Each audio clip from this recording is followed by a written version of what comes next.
The Ghana Police Service is cautioning the New Patriotic Party constituency executives to comply with electoral laws as the party's constituency elections actually enter day 2 today. Now, day 1, as we do know, was characterized by chaos, arrests, and alleged removal of the names of some executives from the voters' album. Director of Operations at the Police Service, DCOP Mohammed Suraj, says the police has revised its security arrangements to ensure law and order during the polls. As Suraj said, when you plan, you always go back to revise the operation to suit the demands. We have information that this constituency has a record of, violence in the past, or it's a hotspot. So we decided to plan accordingly by taking security measures proactively. As you can see, we've deployed to secure the venue where the election will take place. And even before coming at the junction, you saw our motorbikes also deployed. And then the combat teams from the Accra region and then the National Operation Department working together to ensure that there's also orderly parking of cars, there's good access, and also working with the chairman of the committee here. And the 2 municipal chief executives are also here. The electoral officers are also here. And the MPs, we are now inviting the coordinators. Okay. So what we want to do is engagement. We want all stakeholders to have a meeting with us. Security is a collective and shared responsibility. So police are here to ensure the security, but we can't do that effectively without, having a coordinated meeting with all the stakeholders. As you can actually see, they are here. The district commander. We will just engage them to play by the rules. Ensure that no motorbikes are allowed 100 meters radius from here, and they are complying. No cars should park within here. Contestants can come and alight, and then the vehicles move, except police vehicles. And all the aspirants will be brought in by their coordinators. Meanwhile, Member of Parliament for Ablekuluan North, Sheila Patel, says the names of delegates removed from the register have been resolved, a move she believes will forestall further agitation among delegates. Well, thank you for the opportunity to speak to your listeners. I think if you look around us, you can see that we are getting ready to start our program today. And despite the misconception that Ablekuluan is violent and all of that, you can see a very peaceful atmosphere here. The security police are here, and they are here to support us to ensure that everything goes on smoothly. So we expect a very peaceful day, a very successful day. There are claims in other constituencies about names of all delegates that have been missing from the album. Do we have such a situation here in Ablekuluan North?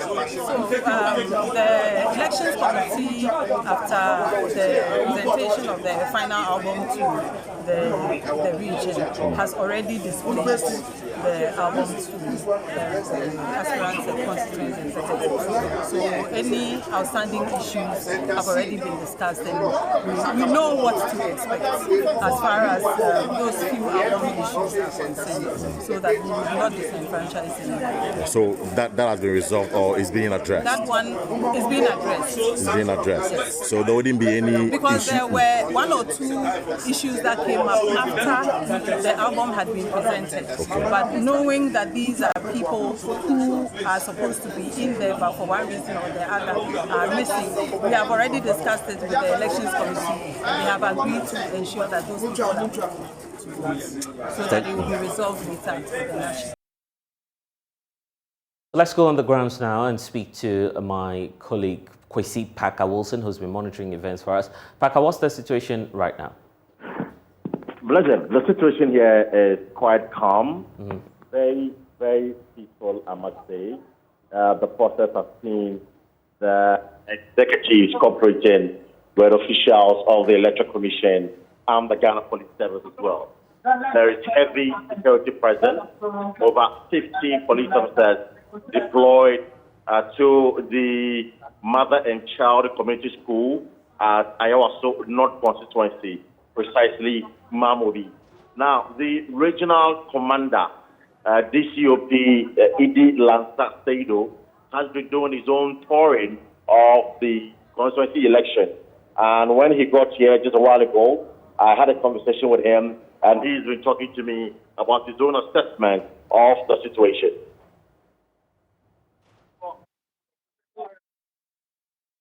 The process is free. It's moving on smoothly. Everything is set up. The security is also very, very, very adequate. So, as police officers, our duty is to ensure that there's law and order. Nothing comes to disturb the polling process. And that is what we have achieved. And so far, so good, very here.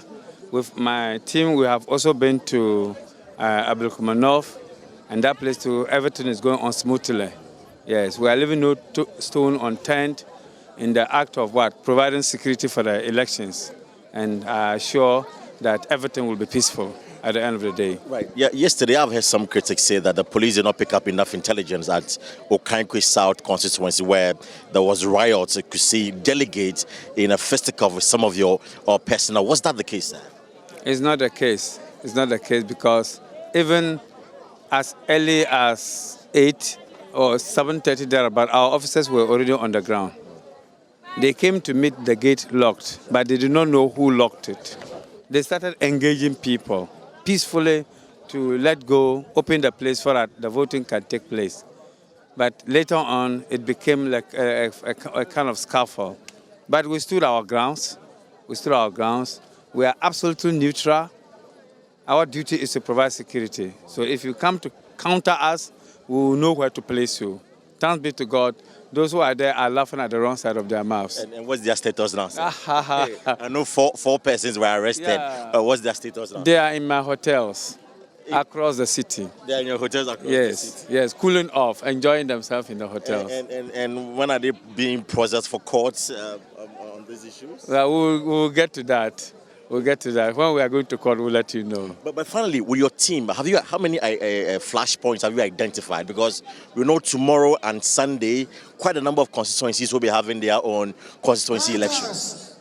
For us, we assume that every polling station is a hotspot. Okai South wasn't even on our list of hotspots, but it turned out to be. Human behavior is very, very subjective.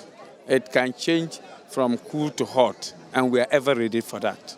We are ready to take care of everybody. If you are coming to peacefully vote, come and vote. If you want to foment trouble, be prepared. So is that the warning to persons who perhaps... I assure you that we are leaving no stone unturned. If anybody wants to obstruct the process, the person will be taken care of appropriately. Commander, thank you very much for your time. Thank you very much, too. The regional police commander, DCOP Seidu Lanka. Now, Blessed, you recall that yesterday some persons, national security persons, were at the Okankwe South constituency. In fact, some of them engaged in the voting process and were arrested. Today, 4 national security persons have equally been arrested. The DCOP has been issuing a warning to all sister security agencies to stay away from the voting process. Electoral process. So if you are a security organization and you find yourself here, you are an unwanted person. Talk about national security, sir. We have made it clear to the party officers that the Ghana Police Service is capable of providing absolute security for this election. So we don't want to entertain any other form of security at the polling stations. I see. So the men, how many men did you arrest today? Those perhaps from national security? Four guys were picked up. Today? Yes, this morning. And then yesterday too, I know that about 2 guys were picked up at earlier on. Yes. Do we know the status of investigation of those 2 persons? We are taking care of them at the appropriate level. So they are still in your custody? Yes, please. So going forward, we have tomorrow, Sunday and Monday, persons who are from national security wanting to perhaps be at the voting grounds. What will be your words to them, sir? If you are a delegate and you are with the national security or whatever setup, come in the form of a civilian and vote and go away. If you come like us standing here, we'll take care of you. Because these elections is the Ghana Police Service who has been mandated to provide absolute security for the elections.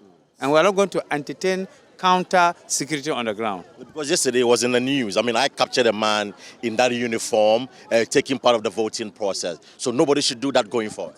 Absolutely. If you are a delegate, come in the form of a mufti and do what you are supposed to do. Nobody will unmask you. But if you want to you hide under any uniform and come in, either to intimidate or obstruct, we'll take care of you. Thank you very much. Well, so that's Parker Wilson for us. He has more updates from the ground. Parker, what more do we know? So, if you are a national security person and a delegate, because it's emerging that the man we captured yesterday, who was participating in the voting process, is actually a polling station chairman, and that's the reason he had to participate in the voting process. So behind me is where the delegates are at 3 p.m. and EC is expected to close the polls, and you see quite a number of individuals massing up here, trying to ensure that they go through the process. As I said earlier, it's been largely peaceful here. I said, thank you very much for your time. What's your name, sir? My name is Bashiru. But Bashiru, so what is happening here? I can see you're in the queue, you're having some conversations. What's happening? Well, everything is normal process, you understand? The reason why some of them, they have seen Friday, some of them went to the mosque, so they are now coming. They want to find out whether they will get and the protest that they say they use they are falling through the station by the police station. By the police station. So those who couldn't come earlier, wait after these people casting their vote. They will recall all the police station executives who were not here in the early days. So that's why you see things are getting like this. But everything is on the normal. I see, and there's assurance that all the delegates who are here will be given an opportunity to vote. That's what the EC official told us. Everybody, each and everybody is right to vote. So long as how many applicants are here? Right, so initially the process was that they call the electoral coordinators or polling station areas. You come with your members and you go through the process. And as I said, some of them were not available. They have not come, and the EC said they were ending polls at 3 p.m. It's 3 p.m. and that's why they are trying to bring the electoral commission to give them some time. Madam, what do you mean Not process net is saying. Oh, Bibia Daddy. Bibia Daddy, do you how many minutes now to Abani? Oh, maybe 30 minutes been a midway to because somebody can't fray your police station. I mean, here it's be buying a catch on man better. It's Bibia okay. Yeah, okay. It's one and now to man as the chairman. Hey, I know the I know chairman Kelly na chairman. Kelly na chairman. No, I didn't call. So this man tells me that, of course, the voting process has been very successful, quite smooth. She came, she went through the process, they guided her, had to tend to the polling booth and went to vote. Some of the, of course, the electoral commission boss himself is here, but he looks quite busy because it is time and it's ensuring that things are done correctly to capture every delegate on the register to vote. So you look at him, he's quite busy, very, very busy. Very, very busy. Apostle Watson is here. So everybody will vote. Everybody will vote before we close. If it is 3 p.m. and you are in the queue, you are here, you will vote. It doesn't mean that when it's 3 p.m. we are closing and sacking people. No, it doesn't work that way. When it's 3 p.m., we'll call the policeman to be at the back of the last person, even if it is at the gate. Everybody will go through the voting process patiently before we close, and then the voting process will check everything. So just relax. We are here to serve. Well, you have some worry? You don't believe that? Yeah, the queue is not moving at all. Why is it not moving? Have you checked with your people here? Yeah, I've checked up till now. Our police station name has not been mentioned. So we are still waiting for the guy to mention our name so that we'll go and vote. But the EC boss says that if you are in the queue, automatically you will have the opportunity to vote. You don't trust him on this? I don't trust him. You don't trust him? I don't trust him. You think he will disenfranchise? When it comes to politics, we don't trust each other. Unless we finish everything, then we'll trust each other. Well, so Blessed, people have trust issues. I mean, it's not about women or men who have trust issues, but politicians who are queuing to cast their ballot equally have trust issues. They believe the EC perhaps might disenfranchise them. Well, this man is here, sir. You've monitored the process. What's your name and your position, sir? Well, my name is Alhaji Haruna. I'm the national chairman, Zongo Ambassadors for Baumia, and also a polling station chairman. I see. Polling station chairman. What's been your own assessment of this exercise? Oh, I believe today's program is going to mark the success of NPP in general, and also the success of Alhaji Mahmoud Baumia. Yes, and as you can see, everything is moving all right. There's no any problem. So we are happy because this exercise is going to mark the success of the NPP. Yes. You went through the process. You voted. No, I'm yet. You are yet. Why? Since morning. Yeah, you know. I went to the work. I have to be in the office and then I work under somebody. So that I just came. Yeah. Yeah. Right, but the AC says they'll give you the opportunity to vote, right? Sure. Right. Thank you very much. So, Blessed, these are some of the delegates I have interacted with. Of course, some have trust issues. Others are confident that the EC, even though it's 3 p.m., will give them the opportunity to vote. So, by and large, I must say that the delegates are complying with the laid-down procedure. The police still here, ensuring that there's law and order. No individual misbehaved. So, but in the morning, there were a little bit of misunderstanding between some police personnel and the delegates over those who did not have accreditation. Well, that was resolved smoothly, and so the process equally went on. So, this is the update from the Ayawaso North Constituency, Mamobi to be precise, Mother and Child Community School.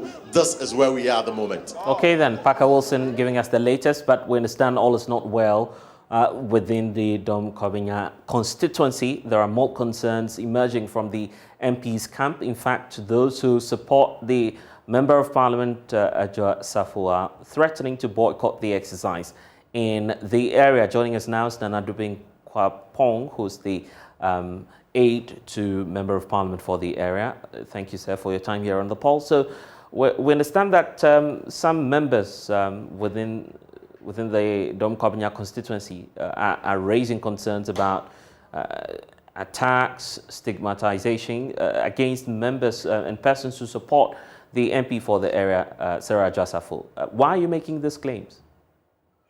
Well, yes, the claims we are making are not unfounded. This is because since the process for the election of polling stations and electoral area coordinators started, there have been several infractions as far as the album is concerned. But in making our case, it looks like the party structure from the region to the national, nobody seems to be paying particular attention to the issues that we have been raising on the issue of our album. Lay them out for us. What are the concerns with the party album? Okay, so the issues are that I represented a member of parliament on the elections committee in the constituency.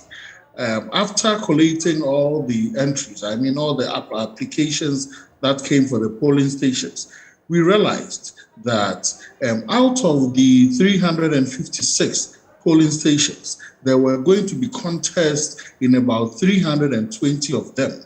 So as a committee, we felt that looking at how the constituency by then was all over the news because of the absence of our member of parliament, we didn't want to conduct elections. So we decided that for the 199 old polling stations, we were going to leave the executives intact. And then for the new 157, we were going to split it 50-50. At the end of the day, we realized that the 50% from Honorable side wasn't included in the album. And that has been our bone of contention since the album was given out to us. So why then conclude that it's a deliberate attack on persons who support the Member of Parliament? Yeah, that is what it is, because if we are going into an election and an album is being made. This is a certain member of parliament. The album is what is used in electing constituency executives and the parliamentary candidate, as well as the presidential candidate. So if we agree that this is how we are compiling the album, but then you ignore my side and then populate the album with members of Okwe's household and all of that, then it just goes to mean that you just want... Nana, I guess it's not fair to be referring to names at this point. Okay. Yes, I precisely. But that is a reality. Yeah. When you go through the album, you realize that members of a particular household have taken the album from the security. Yeah, but the point is, what evidence do you have to back that, mentioning the Okwe specifically? Oh, for your team which came on the ground, we showed them evidence. I mean, I can show you evidence where he, the brother, and everybody household have been put into this album. Yeah, so but they are members of the NPP regardless.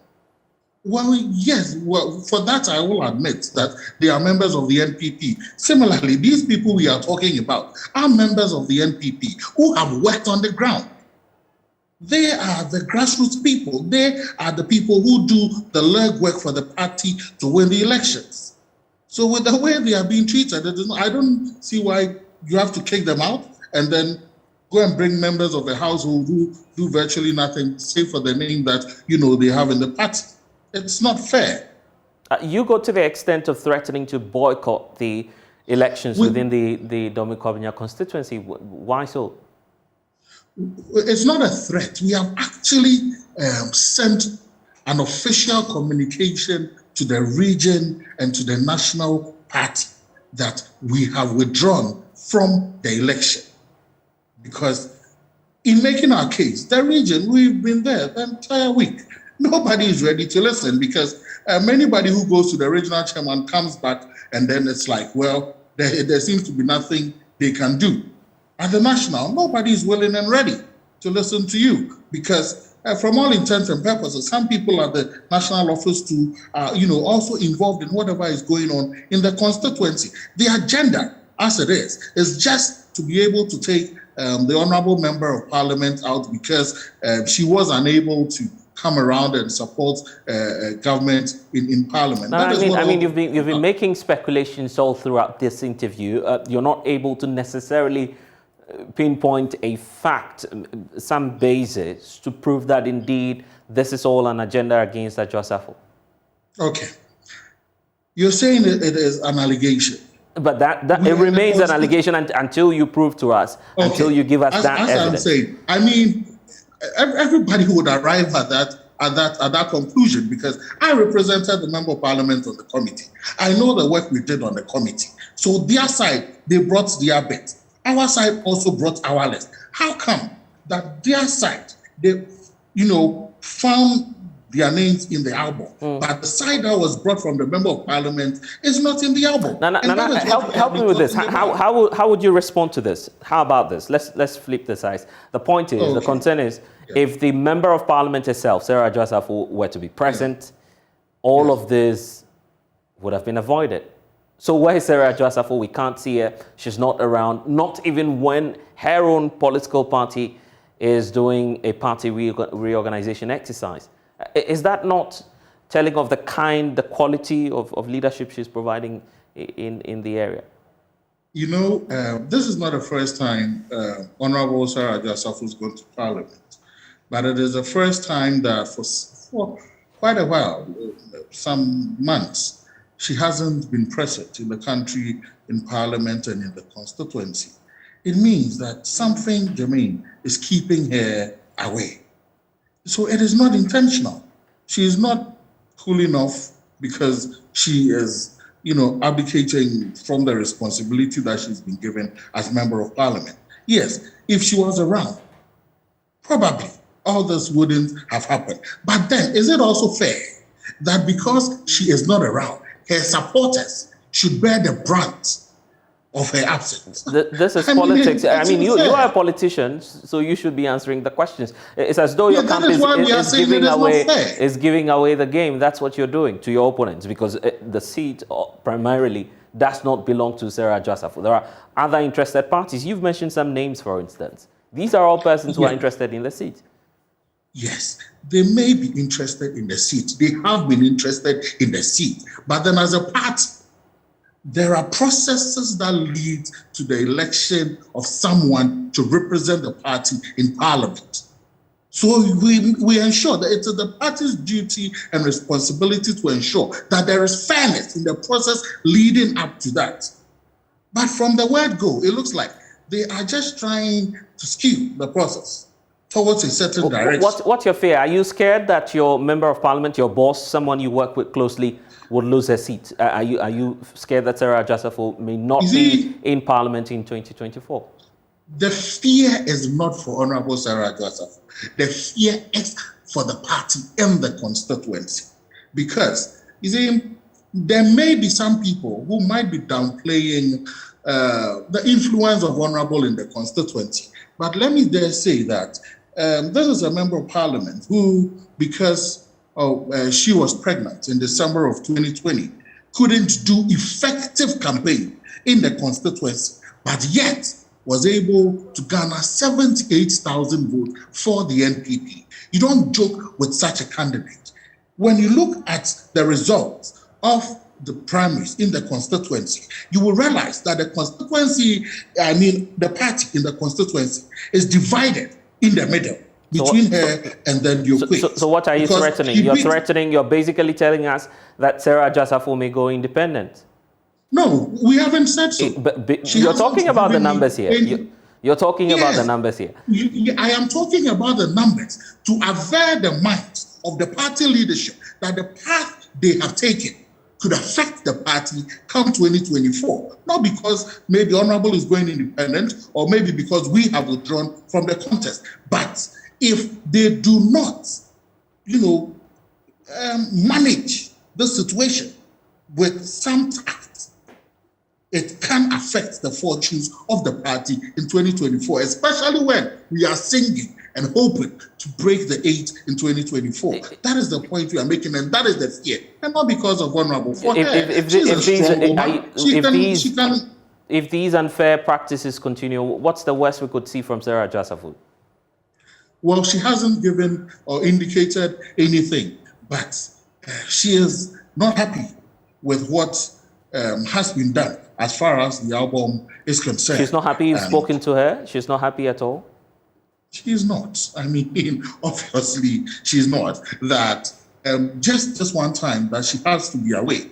The party, she has so much given, so much toiled for, put herself at the disposal of, and this is the way they want, to pay her back. Obviously, she wouldn't be a happy person because of the way things are going, especially coming from people who should know better in the party, the regional chairman, the general secretary, and all of that. They are the ones behind all these things happening in the constituency. And it is breaking the constituency and not Honorable Sarah Joseph. Because today, as I said, she has half of the membership in the delegate size of about 1,040. She has about half of that behind her. Imagine these people and those related to them not coming out in 2024 to come and vote for the party. What will be the state of the party as we want to break the 8 in 2024? That is what we are talking about. I'm sorry we'll have to drag this a bit longer. The concern is, and what you're telling us basically is that the MP is not happy. But the fact is, when the party needed her the most, she did not turn up to support the party. You see, I will not want to hold brief for her on that. But it is just this one time that something had denied her the opportunity to present herself to support the party. But she supported the party right from President Kufuor's time in 2008 till now. So why should just this one time, the inability to come and support, be the basis for which we want to, pay her back with so much? It's not fair. She's always been there for the party, giving the best of her life. Over the past 10 years or so, she's been at the service of the party. So just this one time, she couldn't come around. Why are you saying just this one time? It's been a whole tussle between Sarah Joseph. We've had accounts from some colleague MPs who claim that the party hierarchy has had to engage the member of parliament. She's not yielding. Even the chief of staff per some accounts, have had to beg directly the MP to come to the aid of the party. She's not done all of these things. I'm sure you've heard the accounts as well. Some members of parliament who were not even feeling well at the time of the consideration of the e-levy had to be brought to the precincts of the House in an ambulance. That's how much sacrifice some persons have given out for the party. Why is Sarah Jasafu not doing same? Regarding Honorable Sarah Jasafu's relationship with the Chief of Staff, I know that Honorable respects the Chief of Staff so much. The Chief of Staff also likes Honorable so much. The Chief of Staff is like a mother to my boss, to Honorable Sarah Jasafu, and they maintain that relationship. That thing out there that she disrespected the Chief of Staff is untrue. It is all part of the grand agenda in giving her a bad name because she wasn't able to be present for the passage. She never met the Chief of Staff. She met the Chief of Staff severally when she was in town in December. I mean, there were several meetings with the Chief of Staff, and the Chief of Staff was nice. I mean, for me, I happened to be around, so I saw the cordiality and the mutual respect between the two of them. So I can speak to it. There is that respect, and there is no way that Honorable Sarah Jasafu is going to disrespect the Chief of Staff. I mean, it's not something that would even suffice, so to speak. So I don't know, it's just part of the agenda that, people throw out there just to give a bad name. It is not true. But for some of these other parliamentarians, I would say that they just were speaking out of ignorance, or maybe because she wasn't present. They came out and then, decided to make allegations or say certain things, that they were quite not well informed about. Yes, but I mean, it's not intentional that she stayed away. If there was that luxury, she would have come. Chiefs have been sent to Sarah Jasafu. She's not yielding as well. I mean, when will your boss return and do the simple duty that she's been elected to do? I will not be able to answer that because she hasn't indicated to me when she's coming. But then the last time we had a conversation, she gave me the indication that she will be around by the time the next session of Parliament resumes. That's the promise she gave you? Yeah, I mean, discussions we had the last time when Parliament was about going on recess and all the other issues that came up. By the time she arrives, the party may be in disarray within your constituency. Are you not concerned about that?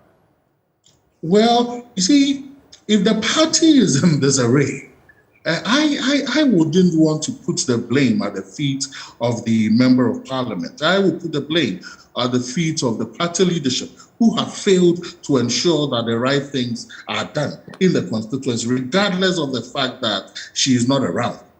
It will be very difficult to put the blame on Honorable Sarah Jasafu. If the party had ensured that the right things are done in the constituency, there wouldn't be any problem. I mean, even though she is not in the country.